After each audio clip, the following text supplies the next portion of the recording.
सज्जनों, अभी मैं आपको इस वीडियो के माध्यम से हिंदी व्याकरण के अलंकार के बारे में बताने जा रहा हूं।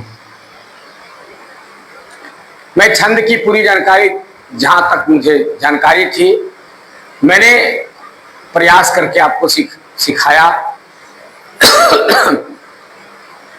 अब मैं अलंकार के बारे में आपको आज बताने जा रहा हूं। शायद आप ये शब्द को सुने होंगे या कहीं शब्द का प्रयोग करते हुए पढ़े होंगे, लिखने के क्रम में, पढ़ने के क्रम में, या किसी के मुख से सुने होंगे। यह अलंकार बहुत भड़कीला शब्द है। अलंकार का अर्थ होता है आभूषण। अलंकार का क्या अर्थ होता है? आभूषण।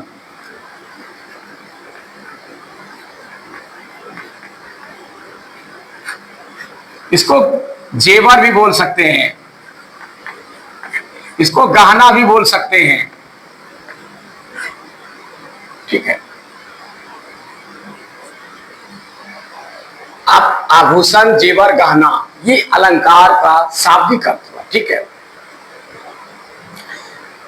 और आभूषण को यदि आप विशेष शब्द, विशेषण से बताते हैं, आभूषित मतलब होता है किसी को निखारना, सुंदरता को बढ़ाना। ठीक है ना। तो आपको ये पता है कि मनुष्य अपने सौंदर्यता को, प्रकृति ने जो सुंदरता उसको दी है, उस सुंदरता को फिर और निखारने के लिए वह क्या करते हैं? अपने शरीर को अलंकृत करते हैं। अलंकार से उसको क्या करते हैं? आभूषण से अलंकृत करते हैं। चाहे वह गहना जेवर जो भी हो, या वेशभूषा बदल करके, अच्छे से अच्छे वेशभूषा बनाकर, अच्छे से अच्छे कपड़े, अच्छे से जेवर जेवरात से अपने शरीर की शोभा को और निखार देते हैं। प्रकृति ने जो भी दिया है उस सुंदरता को और वो निखारते हैं, सुंदरता को बढ़ा देते हैं। तो ये हुआ आपका आभूषण का काम। ठीक है। तो जिस तरह की शरीर को अलंकृत करने के लिए, सजाने के लिए गहने, जेवर या वेशभूषा की आवश्यकता पड़ती है, ठीक उसी तरह हमारे विद्वानों ने काव्य को भी अलंकृत करने के लिए, सजाने के लिए, उनकी सौंदर्यता को बढ़ाने के लिए उसमें भी अलंकार का प्रयोग किया है, उसमें भी आभूषण दिया है। लेकिन मनुष्य का जो आभूषण है, अलंकार है, वह सोने, चांदी, हीरे, मोती, जवाहरात से होती है, या सुंदर सुंदर कपड़ों से, या और भी कृत्रिम संसाधन से होते हैं।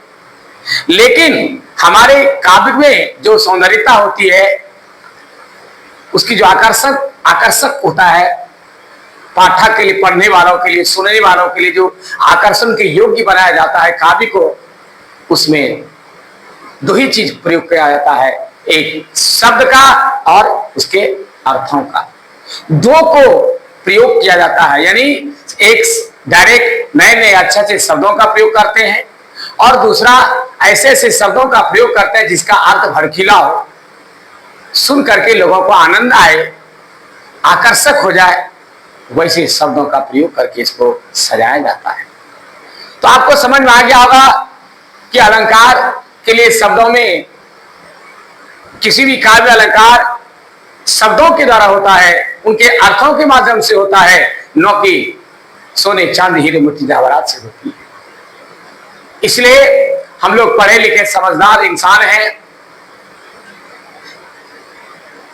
इससे अलंकार से क्या होता है? कोई कविता लिखा है, किसी ने काव्य रचना किए है, तो काव्य की सौंदर्यता को बढ़ाने के लिए, काव्य को आकर्षक बनाने के लिए, ताकि पढ़ने वाले, सुनने वाले को आकर्षक हो, प्रभावशाली हो। ठीक है। जिस कथन को हम कहने जा रहे हैं वह कथन हमारे प्रभावशाली हो, लोग पढ़ करके उसको सुनने के लिए जागरूक हो, समझने के लिए जागरूक हो, उसके अर्थ का उसको प्रभाव पड़े, सुन करके, समझ करके उनके अंदर में एक आकर्षण पैदा हो जाए, प्रभावशाली हो जाए, उसमें परिवर्तन आ जाए। इसलिए हमारे विद्वानों ने इसको क्या किया है? प्रयोग किया है। उदाहरण के लिए कि वह युवती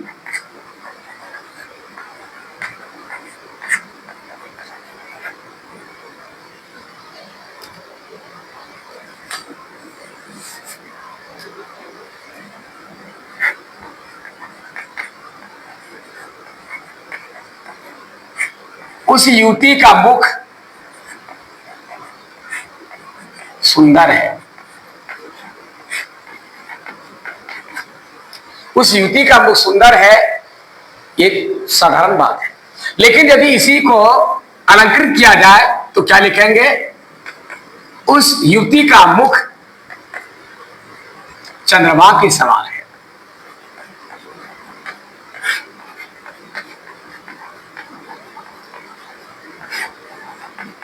अब देखिए, ये उपमा अलंकार हो गया, ठीक है, दूसरों के साथ इसका तुलना कर दिया गया। इसी को फिर लिखेंगे, उस युवती का मुख चंद्रयुक्त है, चंद्रयुक्त है।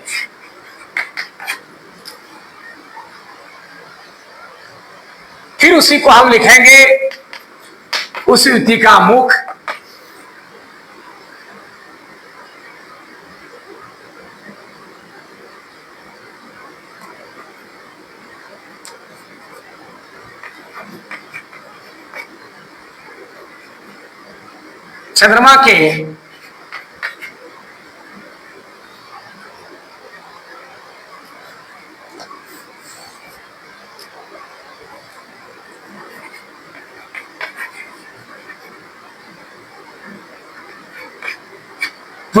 चंद्रमा के पूर्णिमा के चंद्र से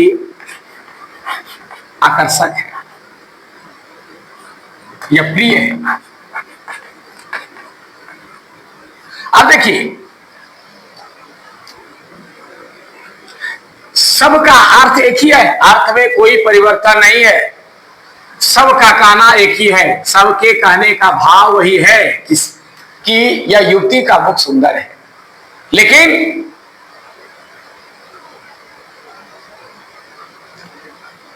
सबका कहने का शब्द का प्रयोग जो है भिन्न भिन्न है, कहने की जो कला है सबका भिन्न भिन्न है। इसलिए भिन्न भिन्न होने के कारण सब में अलग अलग अलंकार का प्रयोग किया गया है, ठीक है, सब में अलग अलग अलंकार का प्रयोग किया गया है, जिसके कारण इसकी शोभा क्या हो गई, अलग हो गई। अब ये उस युवती का मुख सुंदर है, ये सिंपल साधारण बात है। लेकिन यदि इस तरह से पूर्णिमा के चंद्रमा चंद्र सी है, प्रिय है, यदि इस तरह से प्रयोग किया गया तो लोग इसको सुन करके आकर्षित होते हैं, उसके प्रति लोगों के अंदर में भाव पैदा, जागरूकता की कि ये पूर्णिमा की चंद्र की सी सुप्रिय है, सुनने में भी आकर्षक, अर्थ भी आकर्षक। तो ये यही अलंकार का सिर्फ यही काम है कि किसी भी बात को सुसज्जित करना, ठीक है, ऐसा सुसज्जित कर देना कि सुनने वाले और पढ़ने वाले को क्या हो जाए, अंदर में एक आकर्षण पैदा हो जाए, ठीक है। इसके लिए हमारे संस्कृत में विधान लिखा है,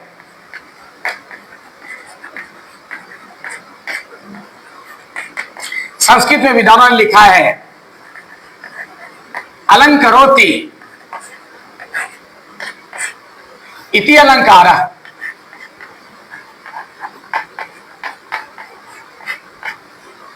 अलंकरोति इति अलंकारः, इसका मतलब क्या हुआ? जो काव्य को सुशोभित करता है,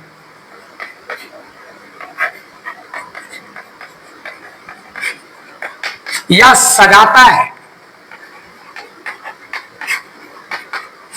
या आकर्षक बनाता है, आकर्षण के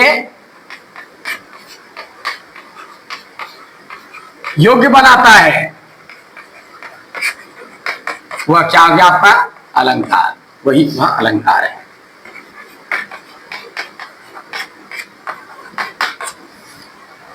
इस हमारे संस्कृत के विद्वानों ने इसको इस तरह से व्याख्या किया है कि अलंकरोति इति अलंकारः, जो अलंकृत करता है, अर्थात जो क्या करता है, सौंदर्यता को बढ़ाए, ठीक है, जो सौंदर्यता को बढ़ाए, सुशोभित करे, सजाए, आकर्षण के योग्य बनाए, वह क्या कहलाता है?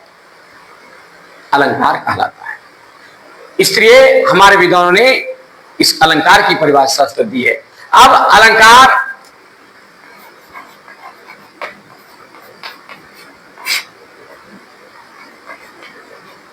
तीन तरह से बताए गए, तीन तरह के बताए गए हैं, बतलाए गए हैं।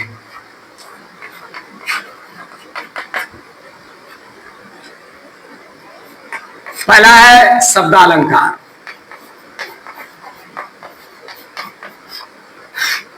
ठीक है। दूसरा है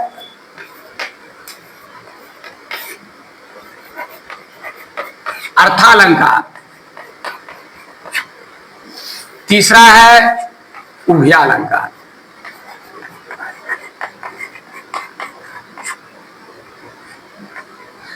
इस तरह हमारे विद्वानों ने 3 तरह का अलंकार बताया, शब्दालंकार, अर्थालंकार, उभयालंकार। सबसे पहले जानिए शब्दालंकार क्या है। शब्दालंकार का मतलब हुआ कि जिस काव्य में काव्य की सुंदरता को भड़कीले शब्द, आकर्षण शब्दों के द्वारा, आकर्षक शब्दों के द्वारा बढ़ाया गया है।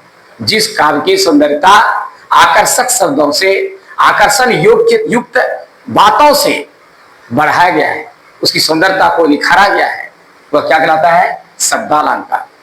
ऐसा ऐसा शब्द का से प्रयोग कर दिया गया है जो कि उसकी सुंदरता बढ़ गई है। सुनने वाले, पढ़ने वाले को क्या लग रहा है? उसके प्रति जागरूकता है, उसको आकर्षण है, उसकी सुंदरता उसको झलक रही है, उसको सुनने में, पढ़ने में, समझने में मजा आ रहा है। जैसे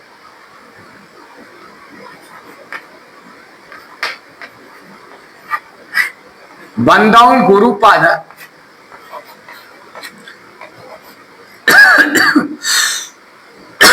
बंदाऊं गुरुपद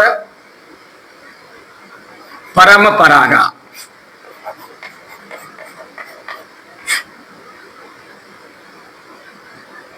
बंदाऊं गुरुपद पदम पदों परागा। बंदाऊं गुरुपद पदुम परागा, ठीक है।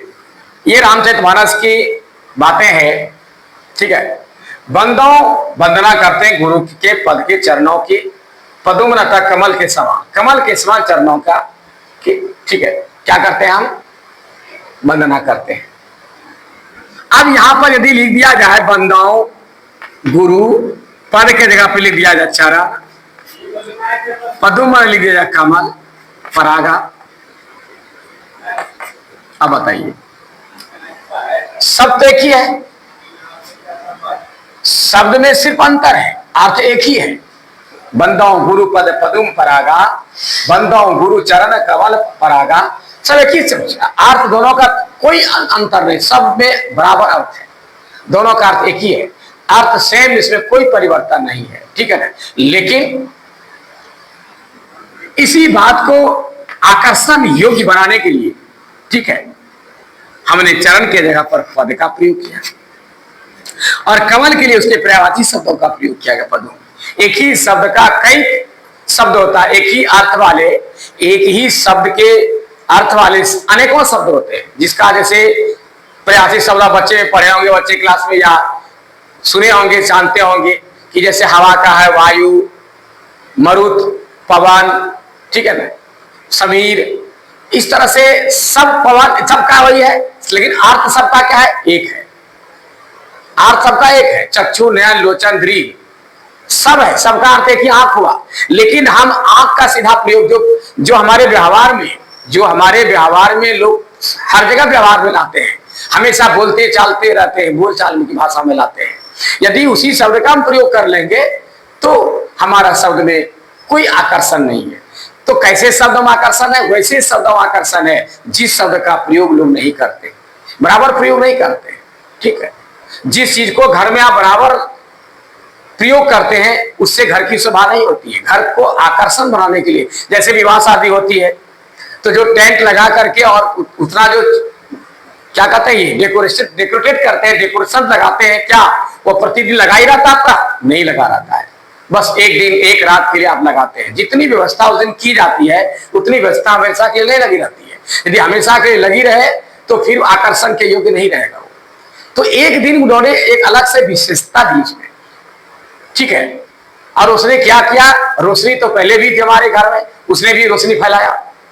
अंतर क्या हुआ? रोशनी ने एक कला थी, उस रोशनी कोई भिन्नता थी, अलग ढंग का था। उसी तरह हम लोग शब्द का प्रयोग करते हैं, अर्थ भी वही है, लेकिन एक भिन्न अर्थ वाले ऐसे शब्दों का प्रयोग करते हैं जो कि रोज उसका लोग प्रयोग नहीं करता, प्रतिदिन उसका प्रयोग नहीं करता है। वह कहीं कहीं जो है ऐसे जगह पर प्रयोग किया जाता है जहां के लोग उसका निकालने के लिए लोगों का ये कुंजिका का या गुरु की सहारा लेने पड़ते हैं। यदि काव्य की बात सब समझ जाए, सब साधारण शब्द का ही प्रयोग कर लिया जाए, तो लोग फिर क्यों पढ़ेंगे उसको? तो सब तो जान ही करता, सब बोलेगा तो हम जानते ही है कि कौन सी बड़ी बात है। उसको आकर्षण नहीं बुझाएगा, उसको अच्छा नहीं लगेगा, पढ़ेगा पढ़ेगा नहीं भी पढ़ सकता है। लेकिन ऐसे ऐसे शब्दों का प्रयोग किया जाता है कि उसके बदले हम साधारण शब्द का प्रयोग करके हम बढ़ा सकते हैं। यदि वही चीज को हम जब अर्थ निकालते हैं, हम साधारण शब्दों का प्रयोग करके अर्थ निकाल लेते हैं। लेकिन जब कविता बनाया जाता है तो वहां पर ऐसे शब्दों का प्रयोग किया जाता है जो कि बराबर उसका प्रयोग नहीं किया गया है, इसलिए वो तो सुनने में भड़कीला लगता है, यही कारण है। तो उसी तरह से ये जो चरण का जो है सब कोई प्रयोग कर रहे हैं, चरण चरण चरण करते हैं। कलम का कलम लिखा गया है, कमल कमल कमल का प्रयोग जो है सब करते हैं, कमल फूल कहते हैं, लेकिन पदुम शब्द का प्रयोग नहीं जानता है। पदुम का अर्थ कमल होता है पता नहीं लोगों को, पद का अर्थ चरण होता है सबको पता नहीं है। इसलिए ऐसे शब्दों के द्वारा क्या किया गया है, हमारे विद्वानों ने इसको भड़कीला बनाया, आकर्षण की युक्त बनाया, सुनने में पढ़ने में लोगों को मजा आए। अब आइए ये तो आपको शब्दालंकार था। अब आइए अर्थालंकार के पास। अर्थालंकार का मतलब क्या हुआ? इसमें जो भी शब्द का प्रयोग किया जाता है, अर्थ को नजर में रखते हुए प्रयोग किया जाता है, ताकि शब्दों के अर्थों से उनका क्या होता है, उनमें आकर्षण पैदा होता है। अर्थ को नजर में रखते हुए शब्दों का प्रयोग किया जाता है, ठीक है। जैसे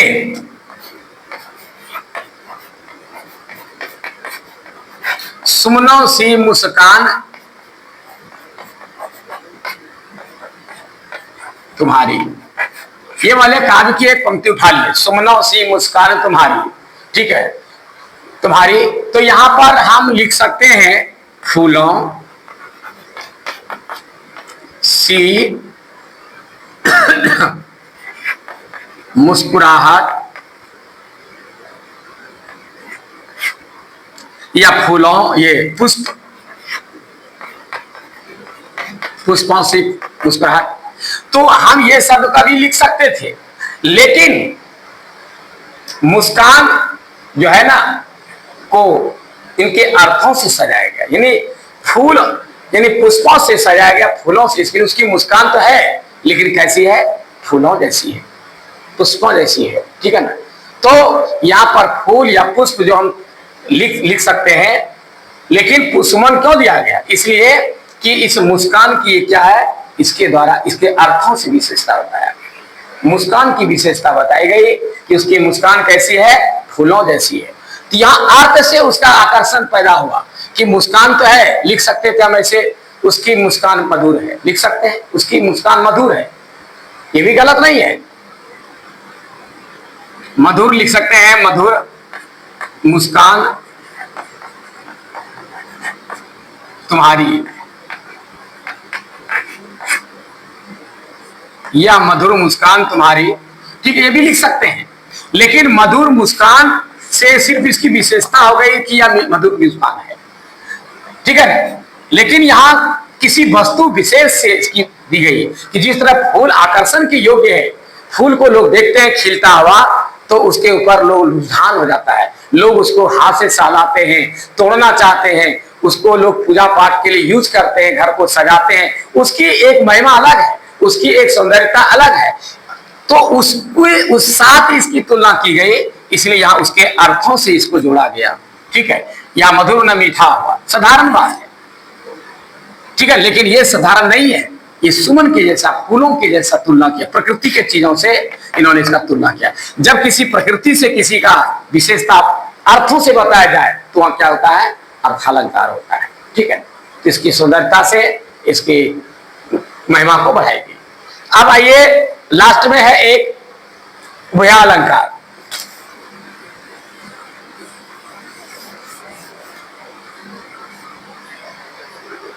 उभय का मतलब होता है दोनों, उभय में होता है दोनों, कुछ ऐसे काव्य हैं जिसमें कि शब्द से भी अर्थ भड़कीला बताया गया है, शब्द से ही उसकी सौंदर्यता बताई गई है, निखारी गई है, और उसमें कुछ ऐसे अर्थ को नजर में रखते हुए शब्दों का भी प्रयोग किया गया है जिससे कि उसकी विशेषताएं बताई गई है। इसलिए उसको क्या कहा गया है? उभया अलंकार। क्या नाम उसका? उभया अलंकार। माना अर्थों को और शब्दों को दोनों को नजर में रखा गया है। कहीं कहीं शब्द ऐसा प्रयोग किया गया है, एक एक शब्द का, जैसे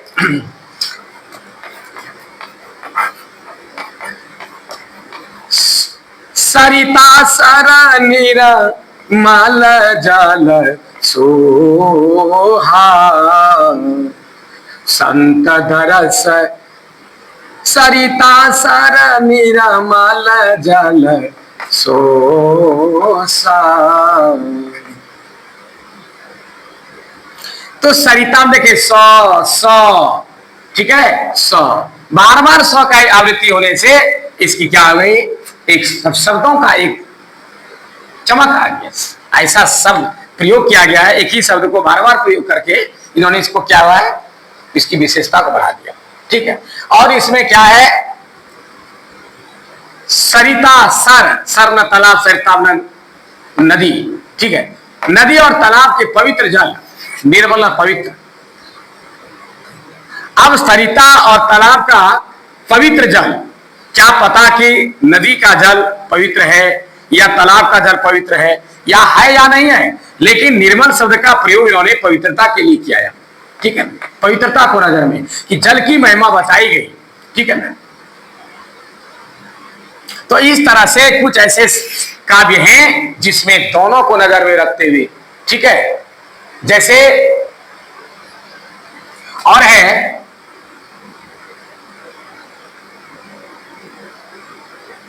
रस रस सुख सरित सर पानी ममता त्याग करहि जिमि ज्ञानी।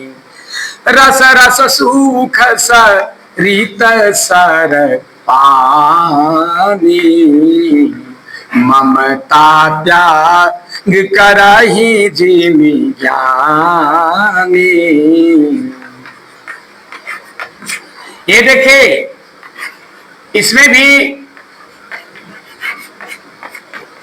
क्या है? रस, ठीक है, सौ सौ सौ सौ सौ, देखिए कितना बार आवृत्ति हो गया है, ठीक है।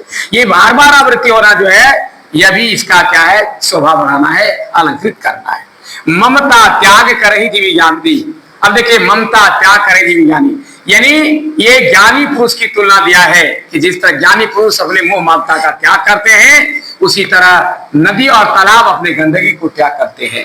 यहाँ भी जो है शब्द और अर्थ दोनों को नजर में रखते हुए यहाँ इसको बनाया गया है। तो प्यारे बच्चों, में इस वीडियो में आज आपको इतना ही सिखाया, फिर आगे अगले वीडियो पर बताऊंगा। तब तक के लिए मुझे इजाजत दीजिए। धन्यवाद।